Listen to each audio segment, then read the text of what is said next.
230번 부동산 투자회사법상 부동산 투자에 관한 설명 중 틀린 것은 1번 위탁관리 부동산 투자회사의 설립 자본금은 3억 원 이상으로 한다. 맞습니다. 2번 3억 원 이상이 맞습니다. 이거 그 금액 바뀐 거 꼭 확인하십시오. 2. 부동산 투자회사는 발기 설립의 방법으로 하여야 하며 현물 출자에 의한 설립을 할 수 있다. 있다가 아니죠. 이거 없답니다. 없다. 그래서 틀렸습니다. X. 3. 영업인가를 받거나 등록을 한 날부터 6개월이 지난 자기관리 부동산 투자회사의 자본금은 70억 원 이상이어야 하고 위탁관리 부동산 투자회사 및 기업 구조조정 부동산 투자회사는 50억 원 이상이어야 한다. 맞습니다. 4번 부동산 투자회사는 영업인가를 받거나 등록을 하고 최저 자본금 이상을 갖추기 전에는 현물 출자를 받는 방식으로 신주를 발행할 수 없다. 맞습니다. 5. 부동산 투자회사는 그 자산을 부동산의 취득, 관리 계량 및 처분, 부동산 개발 사업 등의 방법으로 투자 운용하여야 한다. 맞습니다. 다 오고 하나만 X. 그래서 230번은 2번이 정답이 되겠습니다. 다음 문제를 보겠습니다. 231번 부동산 신탁입니다. 신탁의 장단점에 대한 설명 중 가장 적절하지 않은 것은 부동산 신탁은 개인이 자기의 부동산을 개발하거나 관리할 능력이 없어서 신탁업자 또는 신탁회사에 맡기는 겁니다. 즉 자기의 이익을 극대화하기 위해서 하는 겁니다. 1. 부동산 신탁 개발은 사업을 집행함에 있어 공공성을 전제로 하기 때문에 이상하죠. 공공성이 아니라 개인의 사익을 위한 겁니다. 최유효 이용이나 이윤 극대화 같은 거. 사업 선정에 제한이 있다. 물론 제한이 있을 수 있다. 공적인 제한이 있을 수 있지만 일반적으로 제한은 없다고 봐야 됩니다. 틀렸죠. 2번 토지 소유자인 위탁자는 신탁 수익권을 양도할 수 있어 유동성을 확보할 수도 있다. 맞습니다. 자기가 신탁한 수익권을 양도해서 돈을 받을 수도 있는 겁니다. 3. 신탁회사의 전문성을 활용함으로써 이해관계자들에 대한 안전성과 신뢰성의 제고에 도움이 된다. 맞고요. 4번 수탁자는 권리 의무의 주체가 될 수 있는 권리 능력과 유효한 법률 행위를 할 수 있는 행위 능력을 가져야 한다. 맞습니다. 5번 신탁 설정 후에는 토지 소유자의 상속이 사업의 진행에 직접적인 영향을 미치지 않는다. 즉 상속이 되더라도 신탁을 이미 설정을 했기 때문에 신탁 사업은 계속 진행이 된다는 얘기입니다. 맞습니다. 다 오고 하나만 해서 적절하지 않은 것이니까 답은 1번이 되겠습니다. 232번 문제를 풀도록 하겠습니다. 232번. 다음은 주택금융의 의의와 기능에 관한 설명이다. 타당하지 아니한 것은 1. 주택금융은 주택의 거래를 원활히 하고 국민의 지분 능력을 높이기 위해 주택을 담보로 금전을 대부하는 일련의 경제행위이면서 법률행위이다. 맞습니다. 자, 법적인 조치도 다 취해집니다. 2. 주택금융에는 주택소비금융과 주택개발금융이 있다. 소비는 주택을 살 때 저당 잡는 걸 얘기하고 주택개발은 아파트 같은 거 짓기 위해서 돈 빌리는 행위를 말합니다. 맞습니다. 3번 주택금융은 주택 소유를 주택의 유효 소유로 전환시켜주는 역할을 한다. 맞고요. 4번 주택소비금융에는 정부의 주택보조금이 있고 주택개발금융에는 저당대부. 저당대부 역시 소비금융입니다. 틀렸죠? 개발금융에는 그 주택을 개발하는 거, 아파트 짓는다든가 할 때, 택지를 개발한다든가 할 때, 그때 그 토지 같은 거를 저당으로 개발자금 빌려주는 게 개발금융입니다. 5번 주택금융은 임차 가구의 자가주택입니다. 주택 소유를 확대하는 데 기여한다. 오타가 났습니다. 맞는 지문입니다. 다 보고 4번만 했어. 아니할 거 고르니까 답은 4번이 되겠습니다. 다음 233번 문제를 풀도록 하겠습니다. 233번. 다음은 부동산 금융에 대한 설명이다. 거리가 먼 것은 1. 부동산 금융은 주택을 구입하거나 개량하고자 하는 가계를 지원하는 주택소비금융과 공급자인 주택건설업자에게 대출해주는 주택개발금융을 포함한다. 맞습니다. 2. 소비금융으로서의 저당대부는 장기적인 일시불 대출, 분할 상환, 반영구적 저당대출의 성격을 지닌다. 맞고요. 3번 공급자 금융으로서의 건축대부는 단기 고리, 단계적 대출, 일시불 상환, 한시적 저당 대출의 성격을 지닌다. 맞습니다. 4번 주택금융의 융자 비율을 확대시키면 초과 공급으로 부동산 가격이 하락하는 왜곡 현상이 초래될 수 있다. 자, 이거는 자 보면은 수요하고 이런 거 있을 때 한번 수요 공급 그려봅시오. 이쪽은 가격, 주택 가격, 양이라고 원래 수요와 공급이 이렇게 되는데 수요하고 공급이 되는데 이 선상에서 처음에는 수요가 자, 이렇게 딱 균형이라고 맞았다고 생각을 하면 되는데 융자 비율을 확대시키게 되면 그 가격이 떨어진 거와 똑같은 현상이 나타납니다. 즉 돈이 많아지니까 수요량이 이렇게 늘어나. 그러면 이 시점에서 늘어나게 되면 초과 수요가 발생합니다. 아니면 수요 곡선 자체가 우측으로 이동을 해요. 자, 가격선은 여기인데 공급은 바로 공급이 늘지 않기 때문에 수요는 이쪽으로 이동을 했기 때문에 이만큼 수요가 초과하게 됩니다. 그게 초과 수요예요. 그러면 가격은 이렇게 상승을 하는 거예요. 위로. 상승을 합니다. 그래서 부동산 가격, 초과 공급으로 부동산 가격이 하락하지는 않습니다. 오히려 상승하면 상승했지. 자, 틀렸고요. 초과 공급이 아니라 초과 수요가 되죠. 초과 수요가 돼서 부동산 가격이 하락이 아니라 상승하는 겁니다. 자, 5번. 주택담보대출은 장기 저리의 반영구적 저산대출 성격을 가지므로 대출 기간은 주택자금의 유동성 문제가 발생할 수 있다. 맞습니다. 234번 문제를 보겠습니다. 234번. 다음은 주택금융에 대한 설명이다. 틀린 것은 1. 주택금융은 수요와 공급을 모두 탄력적으로 만들어 주기에 주택시장에서의 주택거래가 활성화된다. 맞습니다. 2번. 주택소비금융은 주택 소유 계층에게만 혜택이 뭐뭐에게만 이런 거 들으면 일단 한번 의심해 보세요. 세입자 역시 주택소비금 저당대출을 받을 수 있으면 주택을 사면서 그 사는 집을 담보로 주택을 구입할 수 있습니다. 그러니까 소유계층이 아니라 세입자에게도 혜택이 돌아갑니다.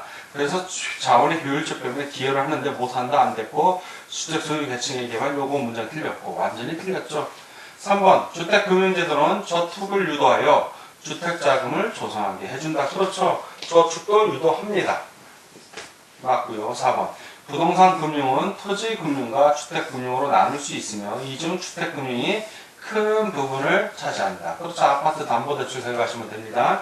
5. 정부는 주택경기 과열 시 주택금융을 축소하고 그렇죠. 이자율을 올려버리는 겁니다.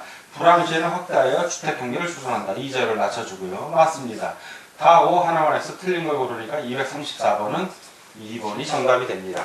다음 235번 문제를 풀도록 하겠습니다. 국내 부동산 금융의 현황에 대한 설명 중 틀린 것은 1. 다양한 부동산 관련 자산을 기초로 한 자산 유동화 증권이 발행되고 있다. 현재 발행되고 있습니다.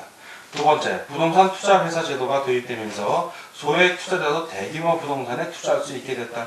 부동산 투자 회사에 주식을 사면 되니까 맞는 얘기입니다. 3번, 부동산 개발 관련 대출 채권이 증권화되면서 개발 사업의 자금 조달 방법이 다양해지고 있다. 맞습니다. 4번 2차 주택저당시장 제도가 도입되어 운영되고 있다. 그렇죠. 맞습니다. 주택저당증권 MBS를 생각하시면 됩니다. 5번 부동산 신탁회사의 신탁 업무 중 토지 개발 신탁 업무는 아직 허용되고 있지 않다. 허용되고 있습니다. 이게 틀렸네요. X 다 오고 하나 X 틀린 걸 고르니까 답은 5번이 되겠습니다. 다음은 236번 문제를 풀도록 하겠습니다. 236번 다음은 프로젝트 파이낸싱에 대한 설명이다. 거리가 무슨 프로젝트 파이낸싱 그러면 이거는 프로젝트에 대해를 담보로 해서 돈을 빌려서 사업을 하는 겁니다. 따라서 이 사업자는 이 프로젝트 파이낸싱에 의해서 돈을 빌려온 것에 대한 채무에 대해서 책임을 지지는 않습니다. 자, 그걸 염두에 두고 풀어보시면 됩니다. 1. 프로젝트 파이낸싱은 사업자의 신용이나 물적 담보로 대출을 받는 것이 아니라 맞죠? 해당 사업으로부터 발생하는 미래의 현금 흐름을 담보로 자금을 조달하는 방식이다. 정확하게 설명하고 있습니다. 두 번째, 프로젝트 파이낸싱은 사업의 수익성이 장기적, 안정적, 고수익성이 하므로 대규모 프로젝트나 해외 건설 부문에서 많이 이루어진다. 맞습니다. 자금이 무지하게 많이 들어가는 사업일 때 프로젝트 파이낸싱을 합니다. 3. 자금을 대는 측과의 공동사업 형태이기에 사업 주체가 다양해지므로 절차가 복잡하여 사업 지연이 나타날 수도 있습니다. 맞고요.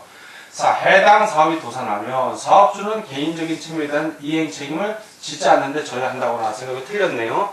자, 마저 보면 해당 사업에서 발생하는 현금 흐름이나 자산의 범위에서 채권 청구가 가능하다. 이 뒷말은 맞는데 사업주는 개인적인 책임에 대한 이행 책임을 지지는 않습니다. 틀렸고요. 5. 프로젝트 파이낸싱은 부의 금융이므로 해당 사업의 현금 흐름 및 채무 관계가 모기업의 대차대 주표에 나타나지 않습니다.